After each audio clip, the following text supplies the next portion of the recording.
Bonsoir à tous, je me présente. Je suis Sylvain Pabouty, donc je suis le président du conseil d'administration de l'Institut d'archéologie de la Nouvelle-Calédonie et du Pacifique, de l'INCP. J'ai l'honneur d'ouvrir cette causerie ce soir pour évidemment parler des choses très importantes, surtout ici en Nouvelle-Calédonie et surtout à l'occasion de la causerie, à l'occasion de la sortie de ce livre, L'héritage des ancêtres, écrit par monsieur le docteur Christophe Sand, qui va se présenter tout à l'heure, et en même temps il aura l'occasion de discuter amplement de ce livre. Et donc merci à vous tous, vous êtes nombreux pour cette présentation du livre.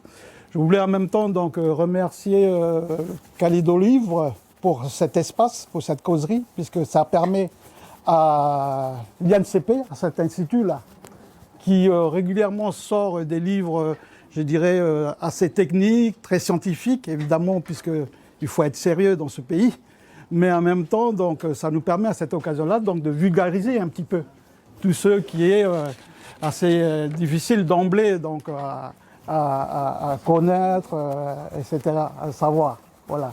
Et donc, je suis là juste pour ouvrir cette causerie. Donc, je vais sans plus tarder passer la parole à notre cher Christophe Sand. Voilà. Merci. Mesdames et messieurs, bonsoir.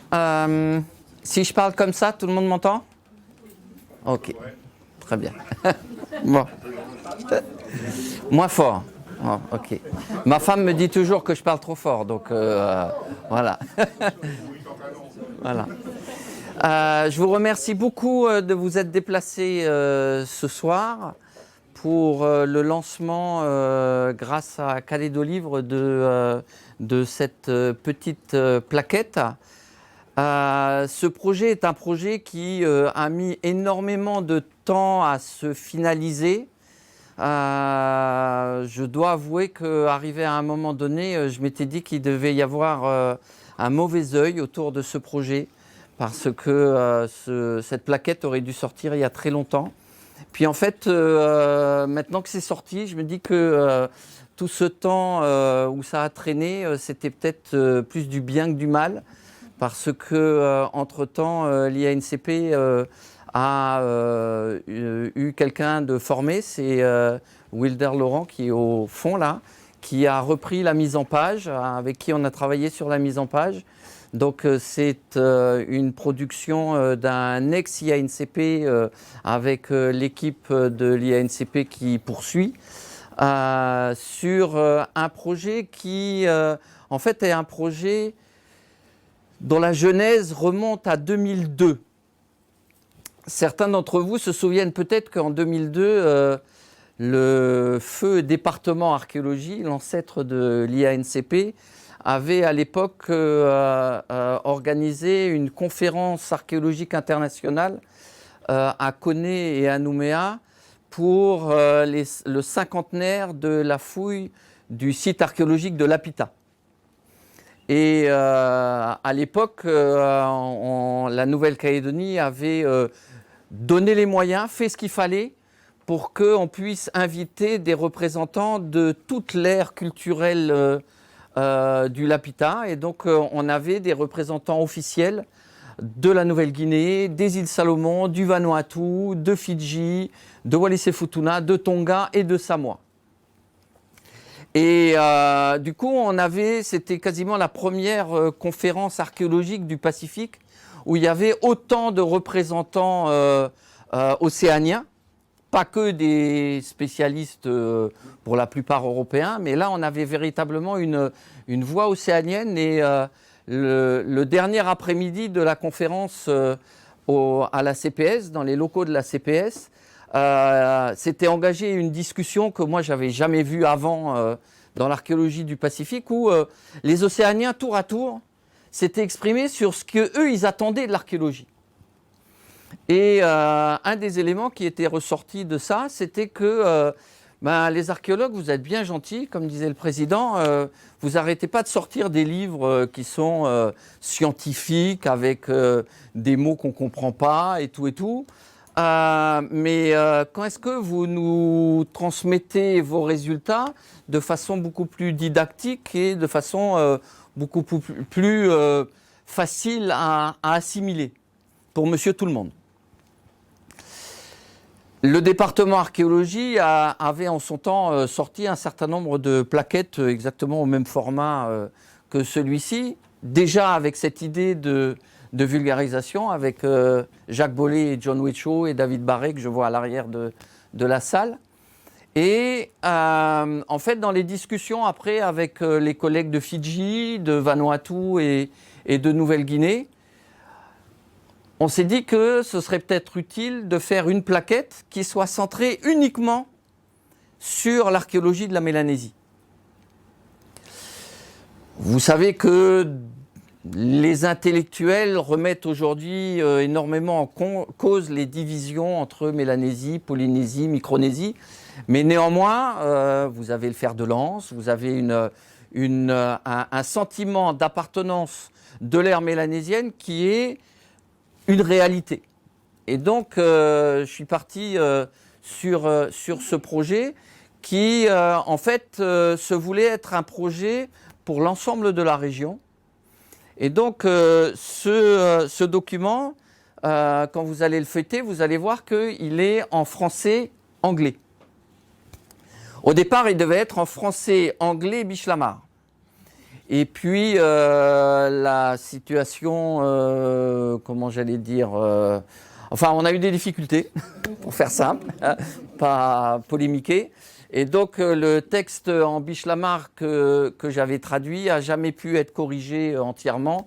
Et avec Wilder et la directrice de l'IANCP, Sandra Mayo-Winemu, on a pris la décision que on enlevait le Bishlamar pour le moment, mais qu'on gardait au moins un texte en français et anglais. L'objectif final, c'est de pouvoir, avec les financements qu'on trouvera dans les années à venir, réaliser la même brochure en Pidgin, Nouvelle-Guinée, Pidgin, île Salomon, Bishlamar, et également avec les collègues de Fidji, de pouvoir refaire la même plaquette en fidjien, en hindi et en anglais, puisque la moitié de la population de Fidji est hindi. Alors vous allez me dire, mais c'est quoi l'intérêt de faire en fait une plaquette en hindi? Ben, en fait, la raison pour laquelle on aimerait bien toucher également les autres populations, c'est que le choix, j'allais dire,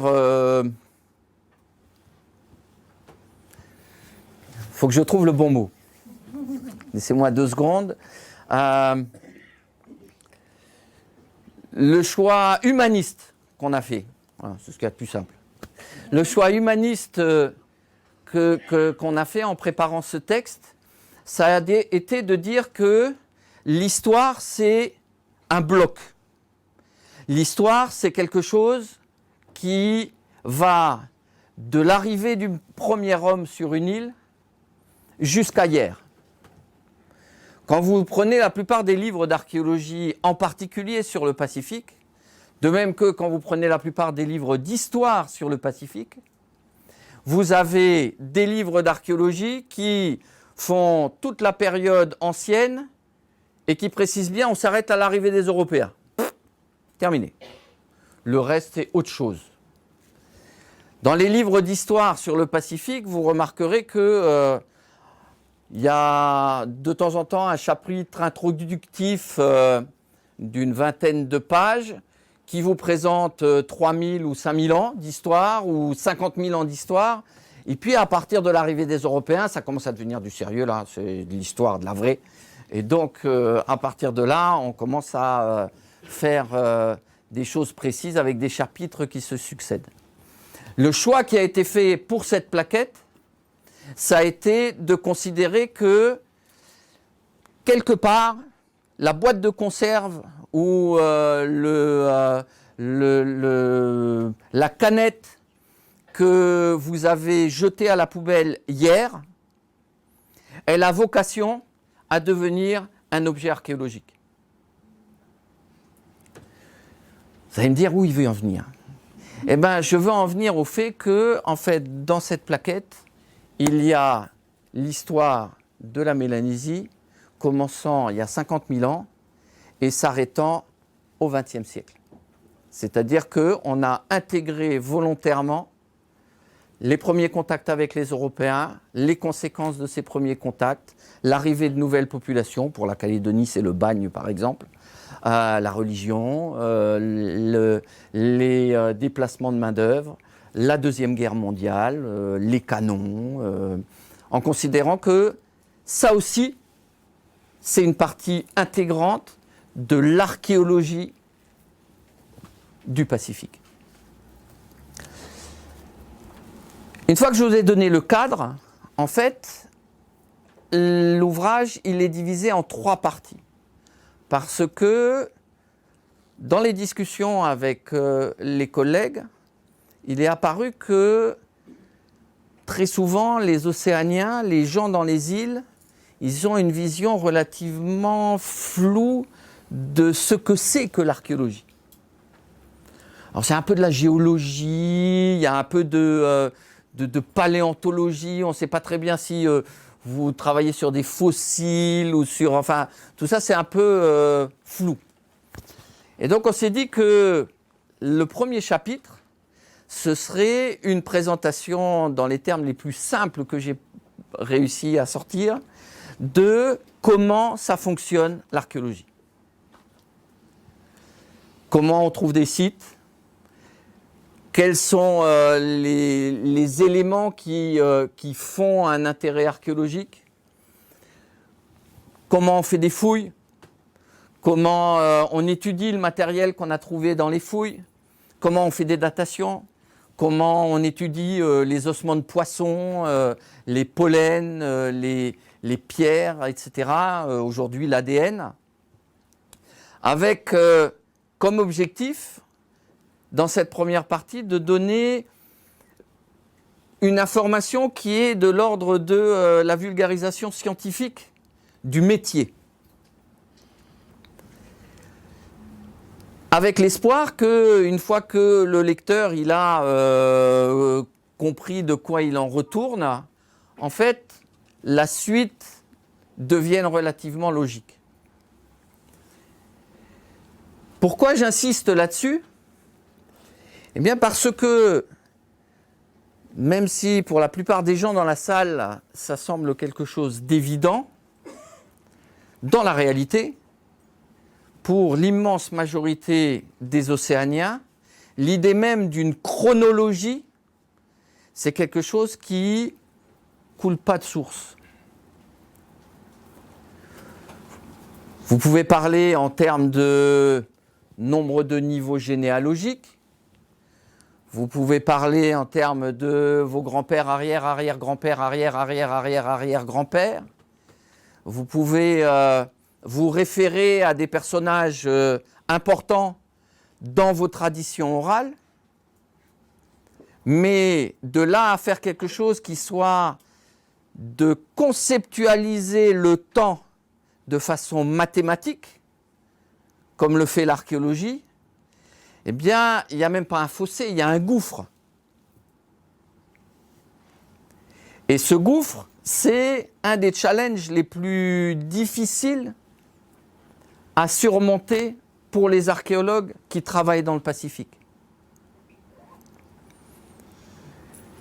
Parce que, j'allais dire, les Occidentaux, ils ont travaillé sur ces questions de date et de datation depuis très longtemps.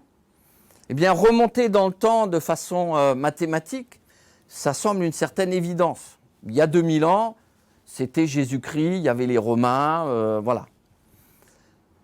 Pour les Océaniens, si ça a 500 ans, si ça a 3000 ans, si ça a 5000 ans, en fait, tout ça, c'est là-bas, c'est vieux. Du coup, eh bien, il nous semblait essentiel de bien expliquer dans cette première partie pourquoi l'archéologie, elle travaille sur une notion de temps qui est une notion de temps chronologique. Ce découpage du temps en numéros, en années, en décennies, en siècles, en millénaires, en dizaines de millénaires. Et cet élément-là, il est essentiel pour pouvoir commencer à parler du passé de l'Océanie. Parce que même si ça peut vous surprendre, en fait, les premiers hommes qui sont arrivés en Nouvelle-Guinée et qui sont arrivés en Australie, les hommes modernes, vous, moi, lui, tous, Homo sapiens, ces hommes sont arrivés en Nouvelle-Guinée et sont arrivés en Australie avant d'arriver en Europe occidentale. L'arrivée de l'homme moderne en Europe occidentale, c'est il y a 43 000 ans, quelque chose dans ce genre-là. L'arrivée en Australie et dans l'ouest de la Nouvelle-Guinée, c'est il y a à peu près 50 à 55 000 ans, avec certains archéologues qui disent que c'est encore plus vieux que ça. Ce qui veut dire qu'on a une histoire qui est extrêmement longue. Mais cette histoire, qui couvre une superficie maritime d'un tiers de la planète, pas l'oublier, en fait, est une histoire qui commence il y a très longtemps, mais où les dernières îles sont peuplées très récemment. Les dernières îles, c'est les îles de la Nouvelle-Zélande, Aotearoa. Entre 1200 et 1250 après Jésus-Christ. C'est-à-dire que c'est il y a moins de 800 ans. Vous partez il y a 50 000 ans et vous terminez le peuplement océanien du Pacifique il y a moins de 800 ans. Cet énorme panache chronologique, en fait, il concerne également la Mélanésie. Parce que même si on a le sentiment que la Mélanésie est un tout, aujourd'hui, en fait, dans la réalité chronologique du peuplement humain, on a deux épisodes très différents de premier peuplement. Je vais commencer par le premier, à partir d'il y a 50 000 ans, en vous disant que le deuxième, c'est seulement il y a 3 000 ans. Et donc, tous ceux dont je vais vous parler dans cette première partie, en fait, c'est des périodes extrêmement anciennes jusqu'à finalement une période relativement récente. Ces premiers groupes qui arrivent en Nouvelle-Guinée et en Australie il y a 50 000 ans, ils sont les premiers navigateurs à longue distance de l'histoire de l'humanité. C'est les premiers à passer des bras de mer qui font plus de 100 km. Alors, ne les imaginez surtout pas sur des pirogues à balancier avec des grandes voiles, etc. Non. Ils devaient plutôt naviguer sur des radeaux comme ceux que vous voyez dans la Chamba ou la Tiwaka, radeaux en bambou. C'est-à-dire que ils étaient sacrément courageux, quoi. Hein. Parce que imaginez faire la traversée entre, je ne sais pas moi, Yaté et Maré, c'est 100 km, sur un radeau en bambou, faut avoir envie, hein. Et pourtant, ils l'ont fait. Et il n'y a pas eu qu'une seule traversée, il y a des centaines de personnes qui ont traversé au fur et à mesure des siècles et des millénaires. Quand vous prenez la carte de l'Asie du Sud-Est et puis du nord de la Mélanésie, vous vous dites, mais ils sont juste l'un à côté de l'autre. Donc finalement, les gens ils quittaient un environnement pour en retrouver un autre qui était à peu près semblable. En fait, le premier peuplement de la Nouvelle-Guinée et de l'Australie, ce n'est pas du tout l'arrivée dans des terres connues. C'est plutôt l'arrivée sur une nouvelle planète. Si je vous dis Australie, normalement, vous allez penser kangourou, koala, wallaby, en sachant pertinemment que juste de l'autre côté, en Asie du Sud-Est, vous avez des tigres, des éléphants, des singes, c'est-à-dire qu'ils ont beau être très proches l'un de l'autre, au niveau de l'environnement, ça n'a rien à voir. parce qu'en fait, c'est deux plaques géologiques qui ne se sont jamais touchées et qui ont évolué de façon différente. La résultante de ça, c'est que ces premiers groupes, qui étaient des chasseurs-cueilleurs, ce n'étaient pas des agriculteurs, donc leur seule nourriture, c'était ce qu'ils retiraient de la nature. Eh bien, ces chasseurs-cueilleurs, en arrivant en Australie et en Nouvelle-Guinée, ils sont arrivés sur une planète où ils devaient tout réinventer. C'est facile avec un arc et des flèches de tirer dans une forêt tropicale sur un singe. Mais essayez de courir derrière un kangourou qui fait 2,50 m. Vous allez avoir du mal à l'attraper, hein. Vous allez terminer la journée avec le ventre vide. Et donc, ces groupes ont dû réinventer les façons de chasser, les types d'animaux qu'ils pouvaient manger ou ne pas manger, trouver quels étaient les arbres qui étaient avec des graines comestibles ou pas comestibles, et donc réinventer tout leur panel, quelque part, de leur économie de chasseurs-cueilleurs. Dans un processus qui est un processus où ils ont découvert le froid, avec les glaciers sur les plateaux de Nouvelle-Guinée, quasiment 4500 mètres d'altitude, mais également les déserts du centre de l'Australie, avant de dépasser le désert et de descendre tellement au sud qu'ils se sont retrouvés en Tasmanie, où il faisait excessivement froid. Il faisait très froid, bien plus froid qu'aujourd'hui, parce qu'on est, il y a 50-40 000 ans, en pleine période glaciaire. C'est-à-dire que le niveau de la mer, il est entre 50 et 150 mètres plus bas qu'aujourd'hui. La conclusion, c'est que une fois arrivés dans l'ouest de la Nouvelle-Guinée et le nord-ouest de l'Australie, en fait, ces groupes, ils peuvent aller à pied sec de la Nouvelle-Guinée à l'Australie, de l'Australie à la Tasmanie, le retour, etc.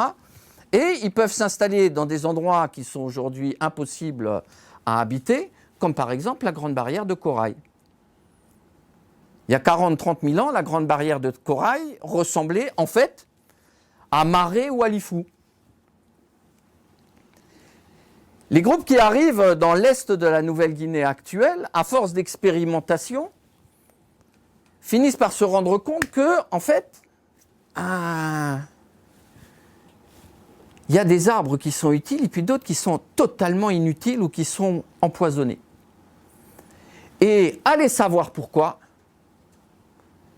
quasiment 30 000 ans avant tout le monde, sur le reste de la planète, ils se disent, et si on éliminait une partie des arbres inutiles ou dangereux pour favoriser la pousse des arbres qui sont utiles? Alors ils essayent de faire tomber les arbres. Mais on est à la période des chasseurs-cueilleurs avec des outils qui sont des outils taillés. Rappelez-vous, à l'école, on vous appelait paléolithique. Le néolithique, là où on cultive, c'est quand vous avez des pierres polies. Parce qu'effectivement, il faut que la pierre elle soit polie pour pouvoir réussir à taper dans l'arbre. Mais il y a 40 000 ans, dans l'est de la Nouvelle-Guinée, il y a des gens, avant tout le monde, qui inventent les premières haches polies pour pouvoir couper des arbres. Vous avez vu, ça fait déjà 2 fois que les Océaniens ils sont à la pointe du progrès de l'histoire de l'humanité. Certains d'entre eux voient bien dans le nord-est de la Nouvelle-Guinée qu'à l'horizon, il y a de la terre.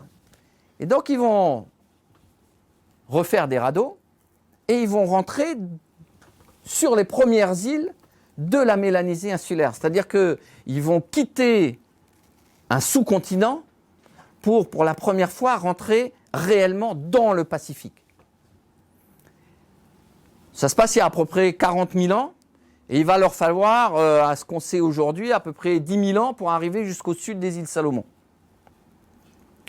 Là aussi, quand vous regardez une carte, vous vous dites, bon, bah, c'est juste des sauts de puce.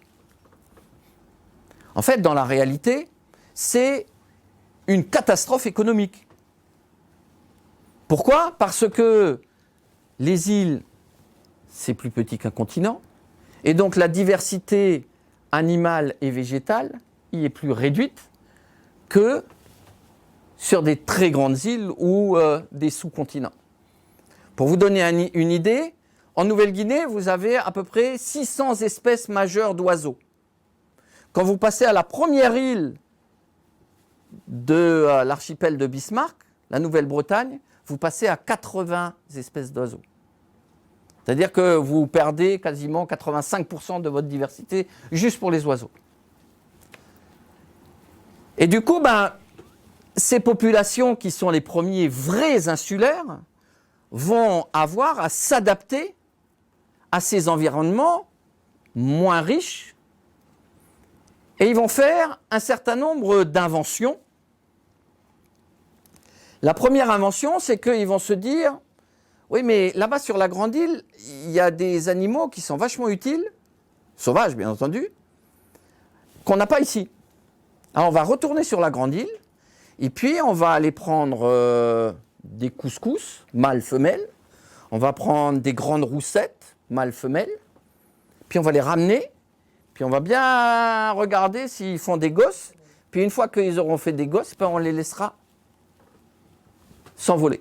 C'est-à-dire que, ou partir en sautant, c'est-à-dire qu'on a, il y a plus de 20 000 ans, déjà une diversification de l'écologie volontairement mise en place par ces premiers océaniens. La deuxième chose, c'est d'expérimenter ce qu'il y a sur ces petites îles. Et on sait qu'il y a 28 000 ans, les gens sur l'île de Bougainville mangeaient déjà des tarots sauvages. Puis, la troisième chose, c'est que moi, je suis sur mon île corallienne. Alors, j'ai plein de coquillages, c'est super, j'ai du poisson et tout.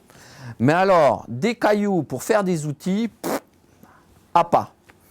Par contre, à 50 km, il y a une île volcanique où il n'y a pas beaucoup de poissons, où il n'y a pas de corail, parce que il y a des éruptions tout le temps.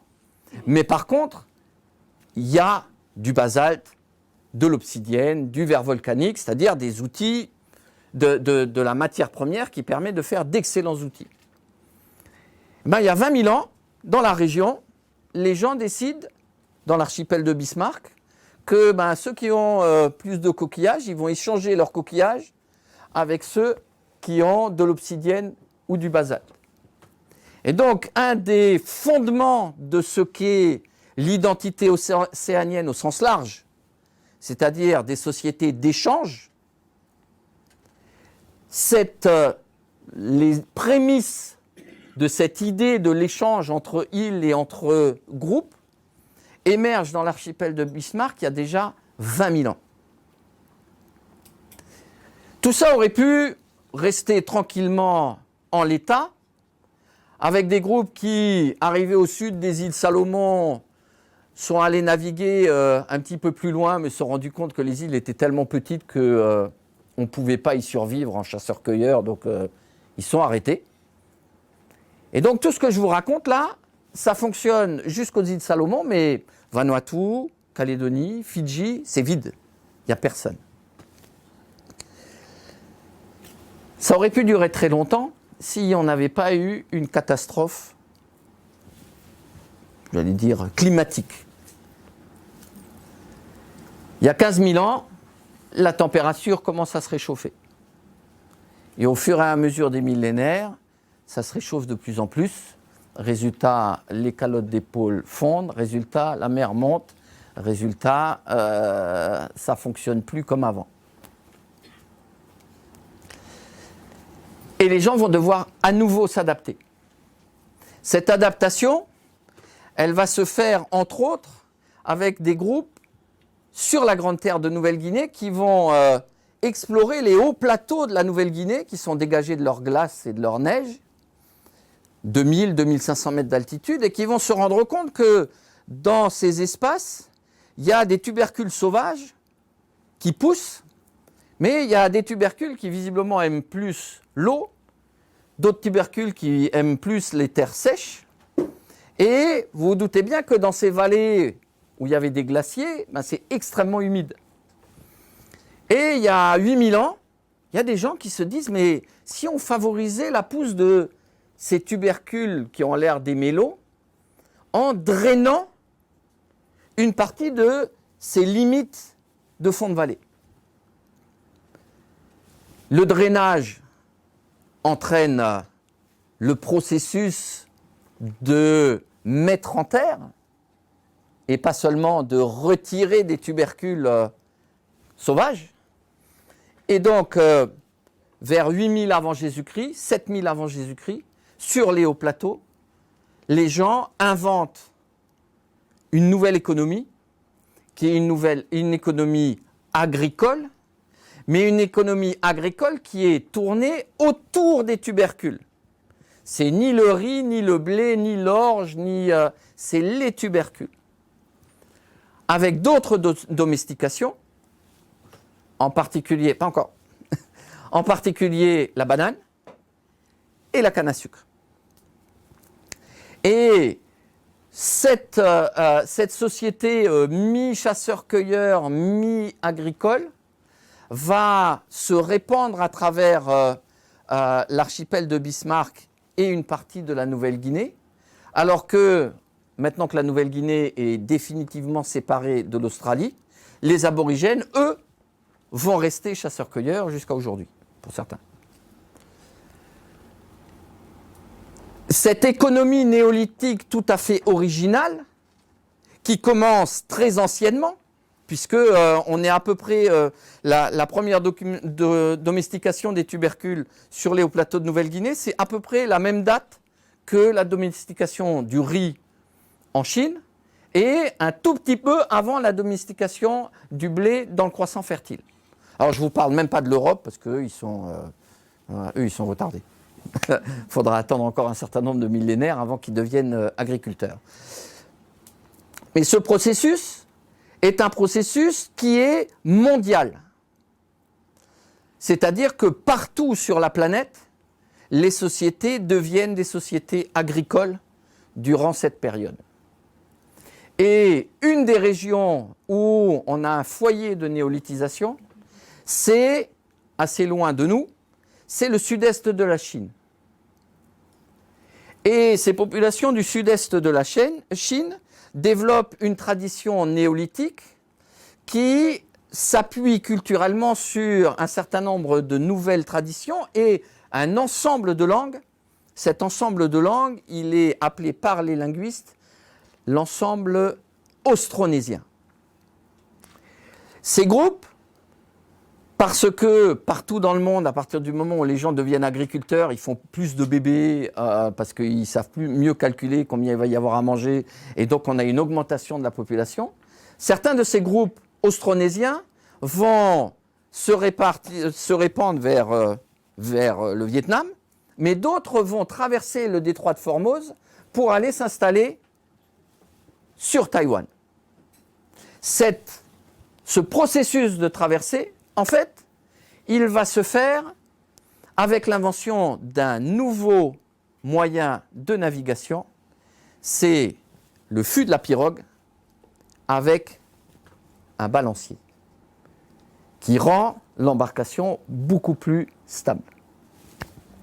Ces groupes austronésiens, s'installant à Taïwan, se retrouvent finalement dans un contexte qui est un contexte insulaire, plus un contexte continental. Et ils vont développer dans ce contexte insulaire, avec les groupes de chasseurs-cueilleurs autochtones qui sont là depuis 17 000 ans, ils vont créer une économie, une culture, des traditions qui sont spécifiquement insulaires. Taïwan, c'est 2 fois la taille de la Grande Terre, pour vous donner une idée. Pas excessivement grand. Au bout de à peu près 2000 ans, certains groupes austronésiens du sud de Taïwan vont poursuivre le voyage, vont partir vers les Philippines.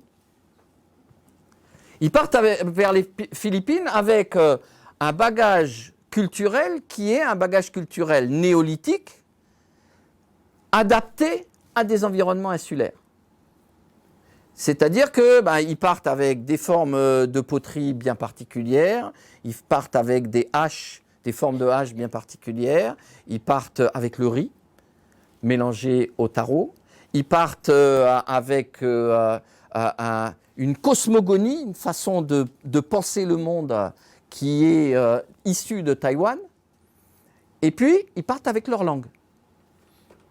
Et du coup, les archéologues et les linguistes peuvent suivre la progression de ces groupes austronésiens à travers l'Asie du Sud-Est insulaire, grâce à l'arrivée progressive de la poterie, mais également grâce à l'implantation progressive des langues austronésiennes, qui changent au fur et à mesure du temps. Cette progression à travers les Philippines et puis l'extrême est de l'Indonésie actuelle se fait relativement rapidement. Ce qui fait dire aux archéologues que probablement ce qu'on a, ce n'est pas des gens qui quittent Taïwan parce qu'ils veulent ils sont engueulés avec leurs frères, etc. Non, on a une société qui a le goût de la découverte, de l'exploration et d'aller voir ailleurs. Ce qui fait qu'au bout de 500 ans, ces groupes sont déjà en Nouvelle-Guinée. Et pendant que certains d'entre eux vont partir vers Java, ils vont finir à la fin à Madagascar. Il y en a d'autres qui suivent la côte nord de la Nouvelle-Guinée et qui arrivent dans l'archipel de Bismarck. Vous avez des sociétés qui fonctionnent mi-chasseurs-cueilleurs, mi-horticulteurs, de façon tout à fait originale. Et ces groupes qui arrivent, ils arrivent comme des étrangers. Mais ils arrivent avec un certain nombre d'éléments culturels nouveaux. Un de ces éléments, c'est la poterie. Un autre de ces éléments, c'est une tradition extrêmement complexe de production de parures en coquillage. On a probablement également un grand développement symbolique dans ces groupes.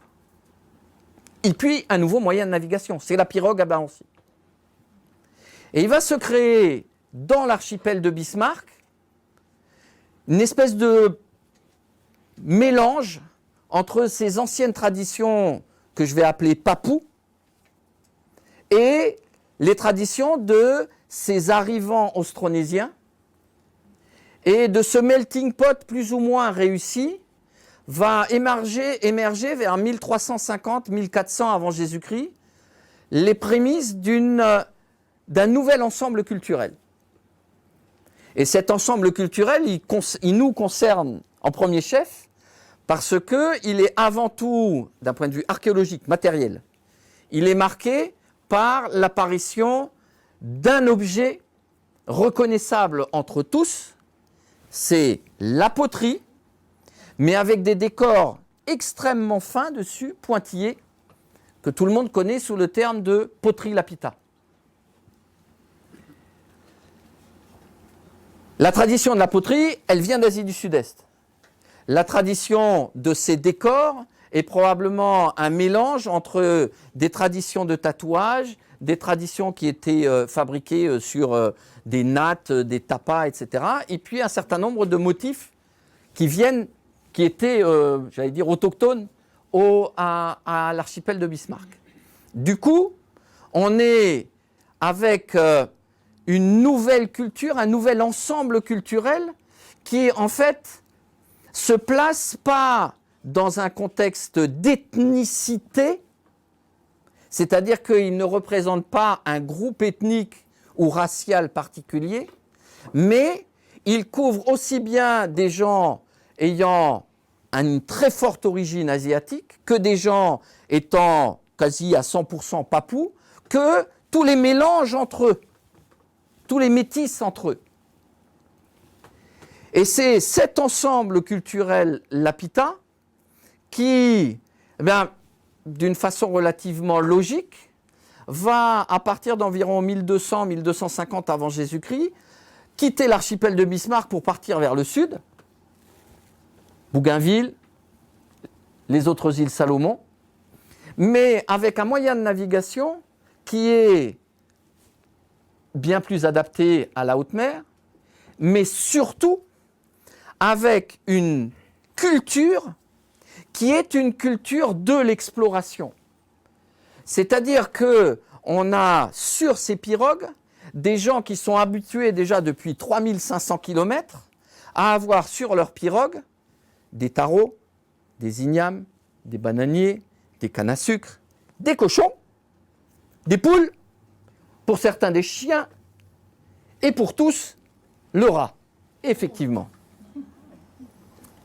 Et donc, arrivé dans le sud des îles Salomon, qui est la fin du monde connu, probablement les gens qui sont là, qui habitent là depuis 20 000 ans, ils doivent leur dire, oui, là-bas, au fond, là, il y a d'autres îles, machin, mais c'est tout petit, il n'y a rien. Eux, ce n'est pas un problème que ce soit tout petit. Ils ont tout leur garde-manger à l'arrière de la pirogue. Et donc, on va voir une avancée extrêmement rapide de ces groupes vers les îles Rives Santa Cruz, puis le nord du Vanuatu, entre 1200 et 1100 avant Jésus-Christ. Pour la première fois, ces groupes, ils sont les découvreurs. C'est-à-dire que ces groupes Lapita, ils vont là où personne n'est allé avant eux.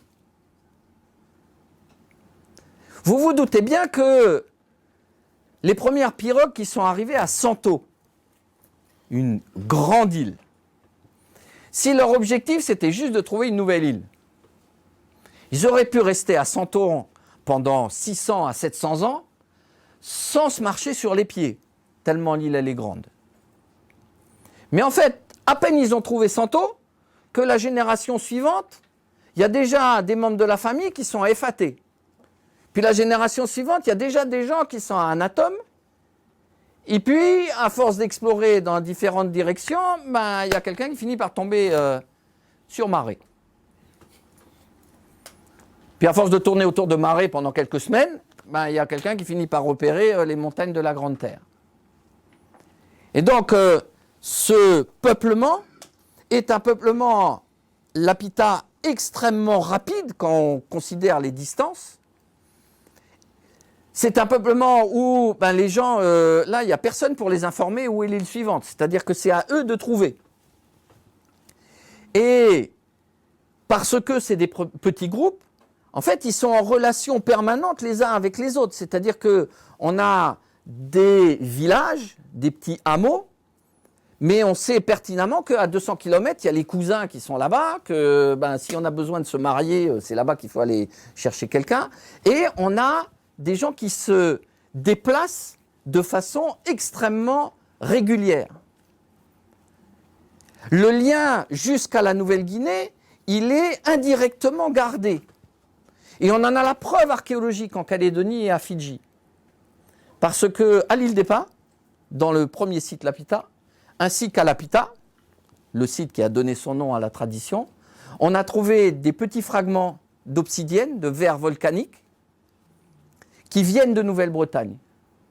C'est-à-dire que quand vous les tenez en main, vous avez un objet qui a navigué il y a 3000 ans sur 3000 km. C'est très excitant. Voilà.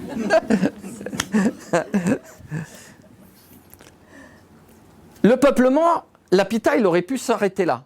Parce que si vous imaginez la carte, en fait, la distance la plus importante qu'il y avait eu à traverser depuis là-bas à Taïwan, c'était à peu près 350 km. Mais je vous ai dit que les Lapita, c'était des explorateurs. Du coup, ils partent dans toutes les directions. Et puis, il y a une pirogue qui pousse plus loin, vers l'est, qui navigue pendant une semaine, 8 jours, peut-être 9 jours, et qui finit par tomber sur une énorme île, avec des lagons, mais c'est damé de coquillages, des gros coquillages. Enfin, un paradis sur terre, extraordinaire. Donc les gars, pendant quelques semaines, ils tournent autour, ils se rendent compte qu'il y a plein d'autres îles, il y a de quoi faire. Et puis ils rentrent chez eux, probablement dans le sud-est des îles Salomon, et ils disent, punaise, il y a un garde-manger là-bas, c'est un peu loin, hein, c'est un peu loin, mais ça vaut le coup, hein, ça vaut vraiment le coup.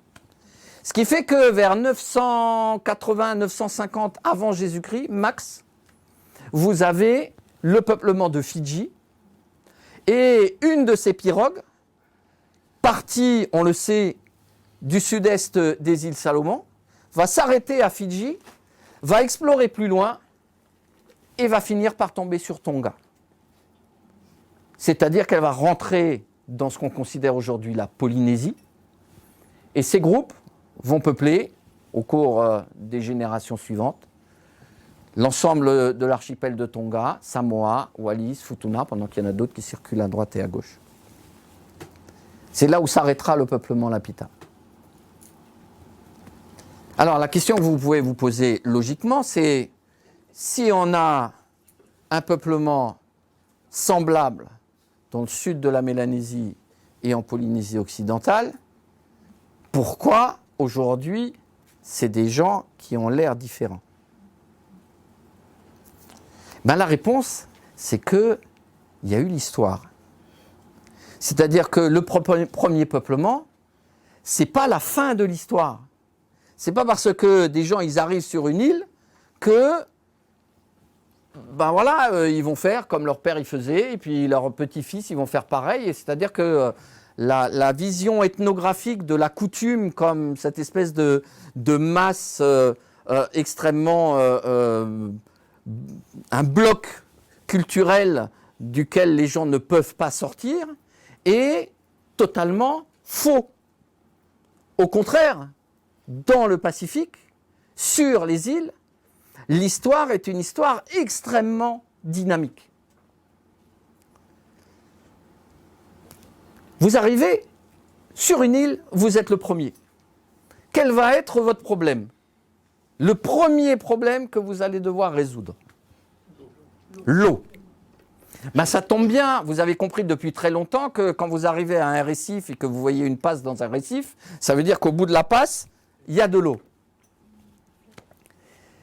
Bon, je vous ai dit qu'il y avait plein de coquillages et puis qu'il y avait plein de poissons sur les récifs et dans la mer, parce qu'il n'y a jamais personne qui les avait pêchés, donc les premières années, il y a de quoi remplir l'estomac. Mais sur votre pirogue, vous avez des tarots, des ignames, des bananiers, des cannes à sucre. Il faut bien à un moment les planter, sinon ils vont pourrir. Donc, eh ben, il va falloir que vous commenciez à trouver des bonnes terres, à couper la forêt et puis à planter. Donc, la meilleure façon de supprimer la forêt, c'est de mettre le feu. Donc, et puis vous êtes tout seul. Donc,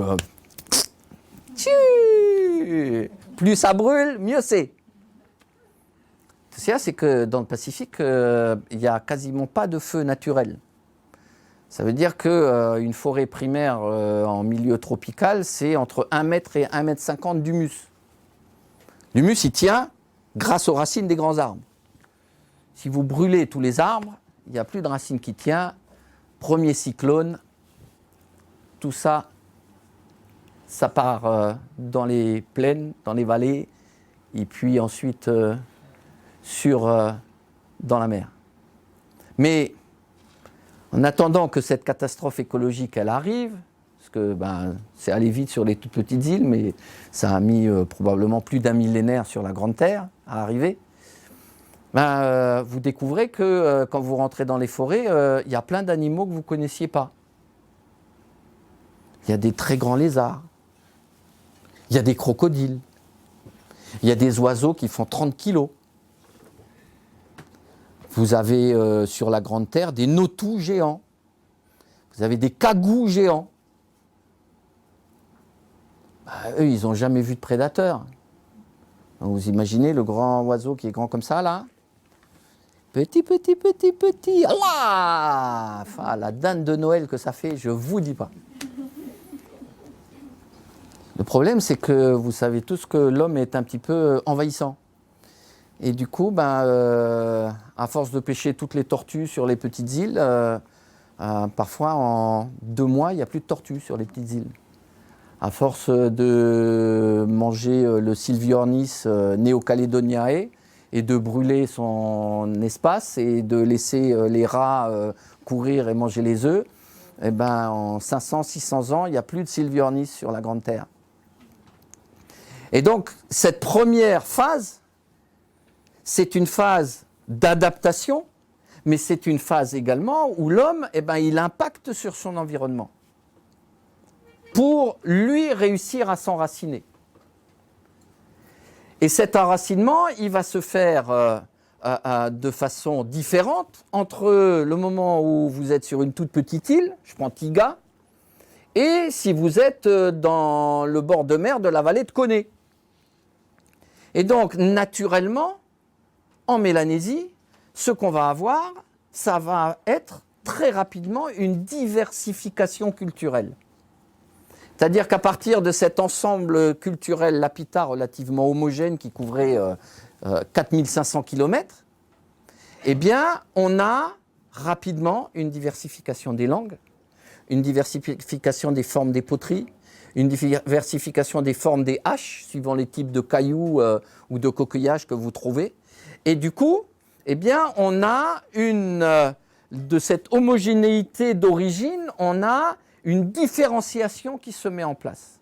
Et cette différenciation, dans l'arc mélanésien, elle est surdéveloppée par rapport aux îles isolées de la Polynésie occidentale, par le fait qu'on a, au fur et à mesure des siècles qui suivent la première découverte, d'autres groupes qui viennent de Nouvelle-Guinée et qui, progressivement, eux, ils ont plus un ADN qu'on va appeler papou ou métissé, et donc ils vont progressivement renforcer ce caractère mélanésien qui n'est pas un caractère strictement papou. Je veux dire par là qu'entre un kanak et un papou, on n'a pas le même ADN.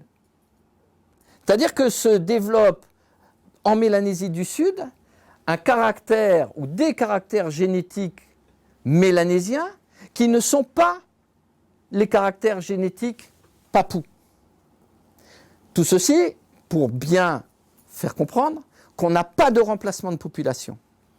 Ce qu'on a, c'est du diffusionnisme logique à partir d'un endroit où il y avait beaucoup plus de monde que les quelques milliers de groupes qui étaient dans le sud de la Mélanésie au départ. Et ce processus va être un processus qui va avoir des spécificités en fait au niveau de chacune des îles. Ça veut dire que les influences venant du nord pour une île comme Maré par exemple vont être différentes des influences sur Ouvéa. Et donc on va avoir un développement phénotypique, c'est-à-dire de faciès, qui va se faire spécifiquement suivant la région dans laquelle vous êtes. De même, on va avoir des transformations linguistiques qui vont se faire par région. Même s'il y a 3000 ans, les gens de l'île des Pins et les gens de Balabio, ils parlaient la même langue, ils n'ont pas le téléphone, ils n'ont pas Internet, et donc logiquement, au bout de 1000 ans, les gens de Balabio et les gens de l'île des Pins, déjà, ils ne sont pas en contact les uns avec les autres, et deuxièmement, ils ne peuvent plus se comprendre. Cette évolution culturelle, il faut la prendre en compte avec également une évolution démographique. C'est-à-dire qu'au fur et à mesure du temps, on passe de quelques centaines de personnes à quelques milliers de personnes, à des dizaines de milliers de personnes, et probablement, arrivé au bout, à encore plus. Et donc, vous avez nécessairement, au bout d'un millénaire et quelques, même sur des grandes îles comme la Grande Terre, un impact de l'homme sur son environnement qui devient problématique. Les gens, tout ce qu'ils savent faire, c'est brûler. Chut. On plante, on laisse reposer 15 ans, on va planter ailleurs, et puis on revient au bout de 15-20 ans. Ça, c'est bon quand vous n'êtes pas nombreux. Quand vous commencez à être nombreux, vous commencez à avoir des conflits sur une terre qui commence à s'épuiser. Et qu'est-ce qu'on constate ? On constate que à partir d'environ 200-300 après Jésus-Christ, à travers la région, ces réseaux d'échanges qu'on pouvait observer grâce à l'archéologie avec des échanges de poteries, des échanges de pierres polies, etc., tout ça, ça a l'air de diminuer et dans certains cas de s'arrêter. Visiblement, l'étranger n'est plus le bienvenu. On va avoir un enfermement des îles, d'une certaine manière, et on le voit par exemple très clairement aux îles Loyauté, où entre 200 et 900 après Jésus-Christ, dans les fouilles archéologiques, on n'a quasiment aucun objet qui vient de la Grande Terre. Mais, durant cette même période, sur l'île de Maré par exemple, les gens, ils construisent des fortifications, vous avez bien entendu, des fortifications, des murs, qui peuvent faire 4 à 5 mètres de haut, 10 mètres de large et 400 mètres de long. Chacun avec des blocs de corail fossile que les gens sont allés taper dans les falaises, qui peuvent faire entre 500 kg et 6 tonnes. Vous savez bien que si vous commencez à faire des murs de 500 mètres de long avec des cailloux qui font 4-5 tonnes, vous n'êtes pas 200, quoi. Hein. Cette période intermédiaire, là, de ce premier millénaire après Jésus-Christ, est en fait une période où l'archéologie permet de démontrer très clairement qu'on a du stress dans les sociétés. En étudiant les squelettes, on voit par exemple que dans l'enfance, un certain nombre d'enfants étaient mal nourris. On voit clairement des traces de lutte, c'est-à-dire des os cassés, etc. On a des traces de travail extrêmement dur, en particulier sur les colonnes vertébrales des femmes, voyant que ça bosse, quoi. Hein. Et on voit très clairement qu'on a un certain nombre de conflits. À Fidji, on voit les premières grandes fortifications. Dans le sud-est des îles Salomon.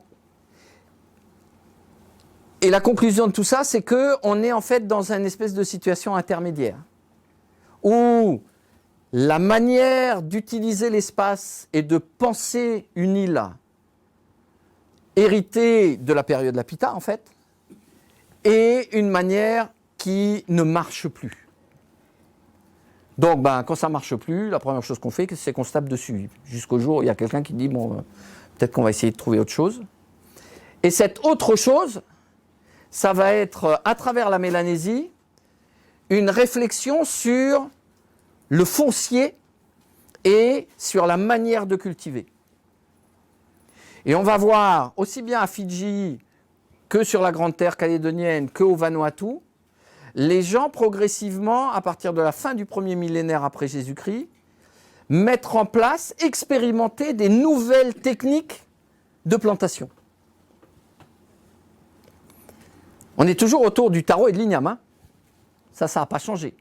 Mais ce n'est plus les variétés archaïques avec lesquelles les premiers Lapita sont arrivés. C'est devenu, au fur et à mesure d'expérimentation depuis 2000 ans, des variétés qui commencent à être des variétés qui produisent vraiment beaucoup si elles sont plantées dans de la bonne terre. Et par exemple, sur la Grande Terre, les gens vont se dire, mon épaisseur de terre normale, c'est ça. Donc si je plante ma tête d'igname dedans, comme mes ancêtres ils ont toujours fait, ça va faire une igname comme ça. Par contre, si j'appelle les cousins, les cousines, les tontons, les tantines, etc., et puis que cette couche de terre-là, on la gratte, et puis on fait un énorme tas qui fait 1 mètre et quelques de haut, et qu'on plotte la tête d'igname là-haut, et comme c'est une terre très meuble, on va se retrouver avec une igname qui est grande comme ça. Donc, c'est plus de travail, mais le rapport est bien meilleur. Et on va donc voir se mettre en place, pour l'igname, l'idée de la butte, qui chez les Kanaks va devenir le billon. Et pour le taro, au lieu de le planter dans les marécages ou en bord de crique, etc., on va dévier l'eau, on va faire une petite terrasse, et puis on va faire circuler l'eau dans la terrasse, et c'est là qu'on va planter les taros. Comme la rizière, c'est le même principe. Puis comme à la fin, l'eau elle sort, autant s'en servir pour faire une deuxième terrasse, puis une troisième terrasse, puis une quatrième. Et donc on va voir se développer, à partir d'environ 800 après Jésus-Christ, l'idée de la taraudière en terrasse. Présenté comme ça, facile, idée géniale, point. Non, c'est plus compliqué que ça. Parce que vous ne faites pas votre taraudière tout seul avec papa-maman. Ça, c'est bien pour une terrasse qui fait 10 mètres de long. Mais si vous voulez commencer à faire plus grand, il va falloir plus de monde. Même chose pour des grosses buttes pour les ignames.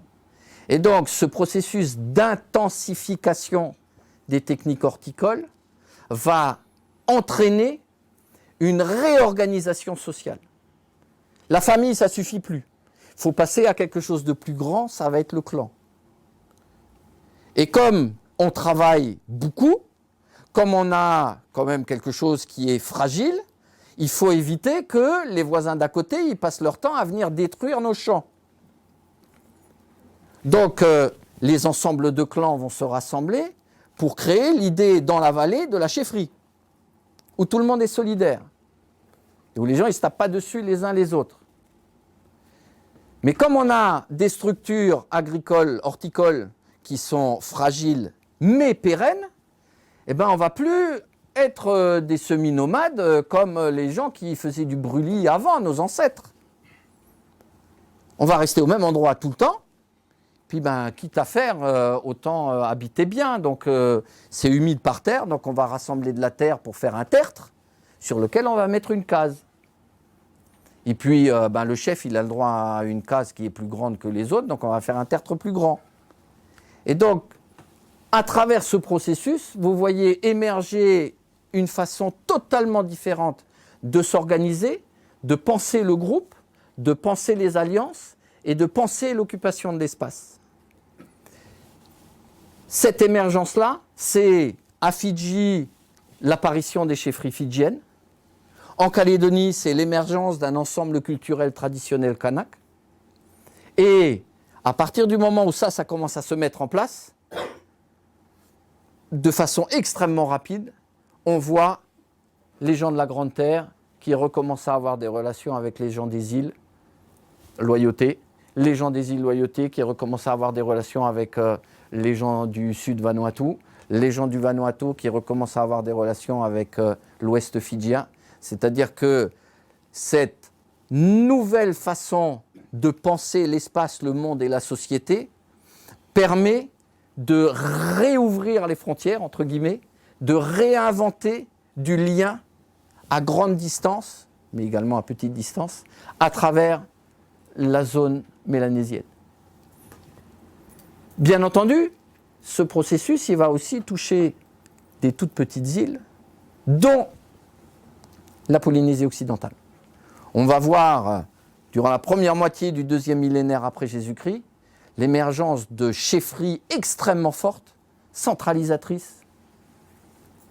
Et de par cette organisation nouvelle très hiérarchisée, certaines familles, certains groupes de Polynésie occidentale, en particulier Samoa, Wallis, Futuna, Tokelau, au lieu de partir vers l'est, là où leurs cousins sont partis peupler quelques générations plus tôt Tahiti et le reste, eh bien, ils partent vers l'ouest et ils vont venir s'implanter en Mélanésie. On a une vingtaine d'îles d'implantation fortes de ces groupes polynésiens. Pour la Calédonie, celle que vous connaissez tous, c'est Ouvéa. Mais vous aviez des Polynésiens à Yingen, vous aviez des Polynésiens à Canala, vous aviez des Polynésiens à Lifou, à l'île des Pins, à l'île verte du côté de Bourail. Enfin, les implantations polynésiennes dans le temps étaient bien plus importantes que ça.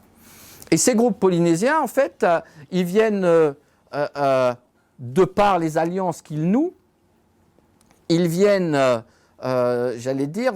diversifier ces ensembles culturels traditionnels avec des nouvelles façons de faire, par exemple, des pirogues, avec des nouvelles façons de pêcher, des hameçons bien particuliers, on a ça dans les traditions orales, avec des femmes qui savent faire des nattes qui sont extrêmement fines pour certaines d'entre elles. Et donc on a l'histoire qui continue. C'est pas parce que les ensembles culturels traditionnels à travers la Mélanésie se mettent en place que c'est la fin de l'histoire, encore une fois. Non, au contraire, on a une histoire qui continue à être dynamique. Et dans cette histoire dynamique, à partir des années milieu du XVIe siècle, apparaissent pour la première fois des pirogues sans balancier, des navires européens. Je vous rappelle que dès les années 1550, vous avez déjà des Espagnols aux îles Salomon. des Espagnols qui viennent pour coloniser. Quand je dis coloniser, c'est-à-dire qu'ils sont à 4-5 bateaux avec 300 personnes, femmes, enfants, vieillards, avec des vaches, avec des chèvres, c'est-à-dire que eux, ils n'ont même pas encore trouvé les îles que déjà ils ont planifié de s'y installer. Bon, malheureusement, ils choisissent les îles Salomon. Les îles Salomon, il y a de la malaria, donc ça ne marche pas. Et donc, les Océaniens ont un petit peu de calme. Mais ce début de l'histoire des contacts est aussi le début d'une histoire de bouleversement profond. Mais dans un premier temps, pas les bouleversements auxquels vous pensez. Oui, il y a des coups de fusil, oui, il y a des gens qui sont tués, oui, il y a des villages qui sont brûlés.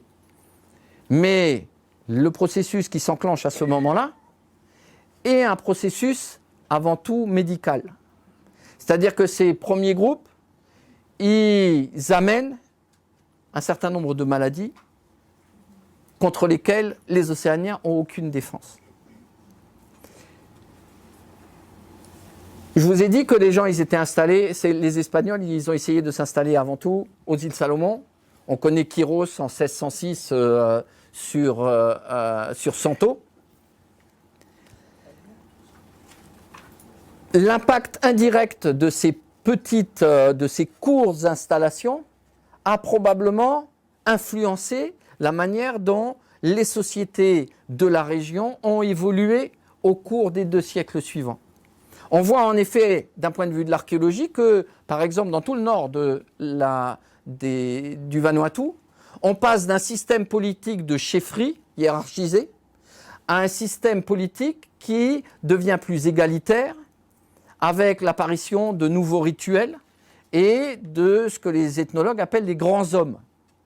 C'est-à-dire qu'on a une relation directe entre les premières tentatives européennes et un changement dans les organisations politiques de la région où les Européens ont essayé de s'installer. Ce qui montre bien que l'effet indirect de ces installations a influencé les sociétés ou certaines sociétés mélanésiennes bien avant l'arrivée de James Cook. À partir de Cook, on a la litanie des premiers découvreurs, la Pérouse d'Entrecasteaux, etc. Puis, on a les premiers baleiniers, puis on a les premiers santaliers. Les baleiniers et les santaliers, ils sont comme les équipages de James Cook, c'est-à-dire que quand ils arrivent à terre, excusez mesdames, je vais être un petit peu grossier, mais la première chose qui les intéresse, c'est les filles. Ce qui veut dire que dès le début du 19e siècle, vous avez déjà dans les sociétés mélanésiennes du métissage. Du métissage qui est relevé par les premiers missionnaires et par les premiers Européens avec, ils me disent, il y a des adultes, de toute évidence, le papa il est blanc. Mais l'arrivée de ces navigateurs à la fin du 18e, puis des baleiniers, des santaliers, etc., multiplie les occasions d'entrée de virus et de bacilles. Et on voit qu'à partir du début du 19e siècle, à travers l'ensemble du Pacifique, vous avez une chute de population sévère qui s'entame. Cette chute de population, elle va aller de pair avec l'introduction des premiers fusils, l'introduction de l'alcool, et puis l'arrivée, avant tout processus militaire, l'arrivée des premiers missionnaires.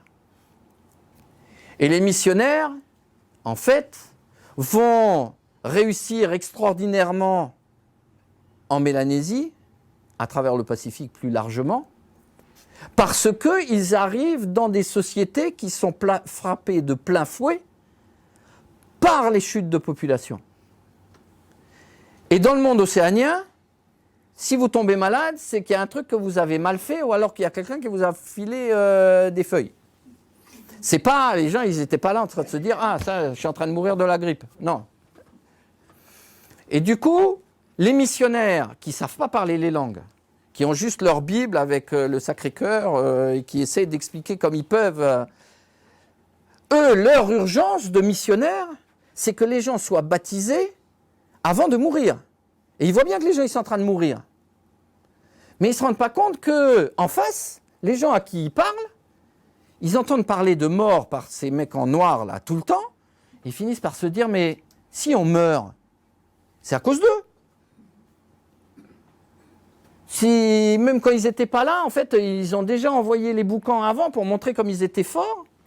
Et du coup, ben, la logique océanienne veut que ben, si c'est leur grand dieu cannibale qui tient nos vies entre ses mains, si on fait coutume avec ce grand dieu cannibale, je parle du dieu chrétien, hein, si on fait coutume avec lui, eh ben, on va être protégé par sa coutume et donc on ne va plus mourir. Et il y a un très beau texte de Charles Illouz sur la tradition orale de Marais qui montre ce mécanisme de christianisation qui en fait n'est pas du tout des gens qui tout d'un coup découvrent la lumière. Non, c'est juste que c'est un phénomène de survie, quoi. Voilà. Mais l'arrivée des missionnaires entraîne pour la première fois l'installation pérenne d'Européens, donc construction de cabanes, puis d'une église en dur, puis d'une maison en dur, puis d'un wharf sur le bord de mer, puis. Et donc ce processus va entraîner l'introduction à travers la Mélanésie de toute une série d'objets européens qui font que quand la France prend possession par exemple de la Calédonie en 1853, il n'y a déjà plus aucun Kanak qui utilise une hache en pierre. Tout le monde a une hache en métal. Les haches en pierre, ça va être très utile pour pouvoir vendre en curios à ces mecs bizarres là, qui ça a l'air d'intéresser, mais c'est tout. Et suivant les endroits, cette période coloniale va être marquée au niveau des vestiges archéologiques de façon totalement différente. Prenez le Vanuatu ou les îles Salomon. Vous avez très peu de colonisation européenne. Et donc, durant tout le 19e siècle, en fait, ce qui va être l'influence coloniale, ça va être l'influence des missionnaires. Vous avez quelques endroits où vous avez des garnisons militaires, principalement françaises, mais c'est rien, c'est des maisons en torchis. Voilà. Prenez Fidji. Les Fidjiens ne voulant pas travailler dans les plantations de canne à sucre que les Anglais se sont décidés à lancer, ils vont aller chercher des Indiens du Sud, des paysans, qui vont très rapidement, dans une situation de quasi-semi-esclavage, représenter la moitié de la population. Vous prenez la Calédonie, où l'État français a dans l'idée de faire une colonie de peuplement. C'est inscrit comme ça, il y a l'Algérie et la Calédonie, il y en a deux. À partir du moment où la France a pris possession, on a un processus de colonisation de peuplement à l'occidental, comme en Australie ou en Nouvelle-Zélande. On va construire une ville avec des rues, avec des maisons, on va faire venir un bagne, on va construire des prisons, on va construire des murs de protection, etc., etc. Tout ça va nécessairement influer sur la population locale, mais va également créer une nouvelle strate archéologique.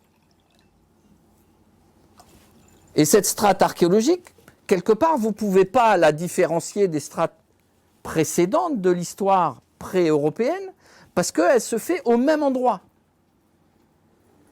Et donc, d'un point de vue de l'archéologie, ces événements de la période coloniale sont partie intégrante, pas de l'histoire de France, ou de l'histoire anglaise, ou de l'histoire allemande ou japonaise.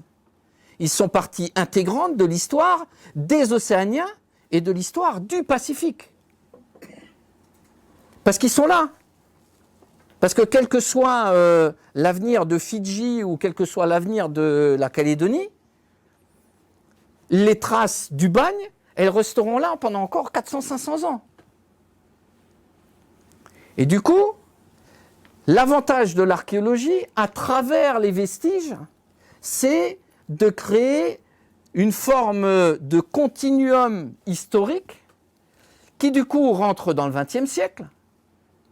Les anciennes usines de nickel en Calédonie, les anciennes usines pour fabriquer du rhum à Fidji, les anciennes usines que vous avez à Bougainville du début du XXe siècle pour exploiter le chrome et le cobalt, ce sont des vestiges archéologiques. Ce sont des vestiges archéologiques de l'Océanie. Et de même,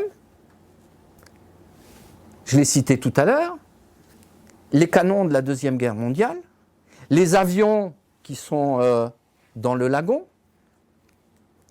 tous les vieux chars et autres baraquements et dalles en ciment que vous avez un petit peu partout, les bouteilles de Coca-Cola de nos grands-mères, elles ont le même statut que les poteries lapita et les poteries traditionnelles kanak. C'est-à-dire que cet ensemble-là fait partie véritablement de notre patrimoine commun de la Mélanésie et plus largement du Pacifique.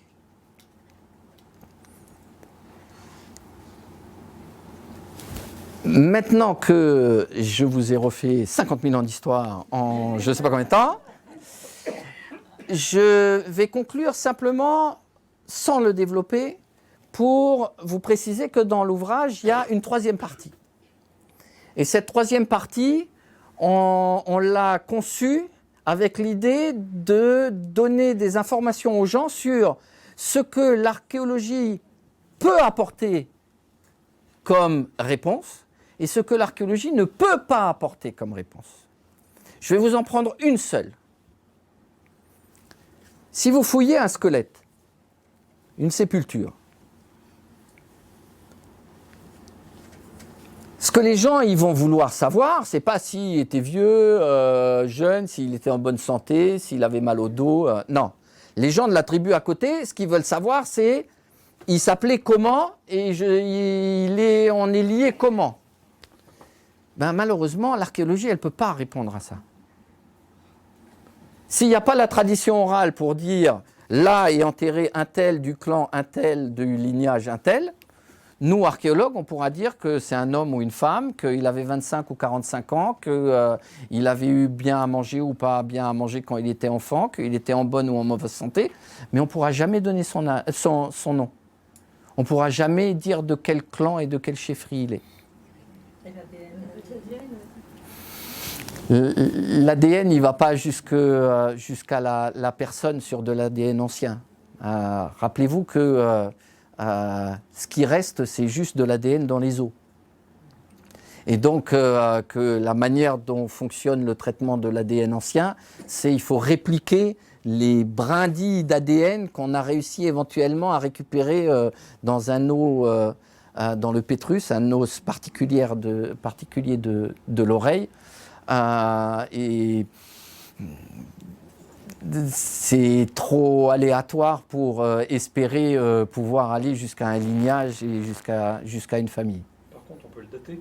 Ah oui, absolument, oui. Mais voilà, si vous avez un squelette qui a 250 ans, vous faites comment pour faire le lien familial, je dis bien familial, avec la famille qui habite sur le terrain? On ne peut pas. Voilà, je vais m'arrêter là, parce que j'ai été, comme d'habitude, beaucoup trop long. Voilà, vous avez donc cet ouvrage.